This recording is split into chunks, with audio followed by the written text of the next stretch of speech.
नमस्कार विद्यार्थी मित्रांनो, सोपे गणित युट्यूब चॅनल मध्ये स्वागत आहे. विद्यार्थ्यांनो, निर्देशक भूमितीमध्ये चढ ही संकल्पना अतिशय महत्वाची. चढ जर संकल्पना आली तर तुम्हाला 3 मार्काचे गणित 2 मार्काचे गणित इझी सोडवता येतात. मग आता ही संकल्पना सोप्या पद्धतीने समजून कशी घ्यायची? व एखादी रेषा AB आणि हिचा जर आपल्याला चढ काढायचा असेल, यम काढायचा असेल, चढ म्हणजे यम, मग आपण कोणत्या सूत्राने काढायचं? अतिशय सोपं सूत्र आहे बघा.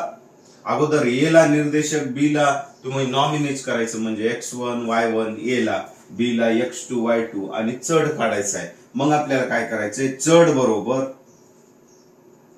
m बरोबर y2 वजा y1 छेद x2 वजा x1. हे चढाचं सूत्र आहे ना, अतिशय सोपं आहे. हे सूत्र तुम्हाला परीक्षेच्या दृष्टीने महत्वाचं आहे. तर विद्यार्थ्यांनो, व्हिडिओ जर समजला असेल तर नक्कीच लाईक करा, शेअर करा आणि सबस्क्राईब करा. ओके.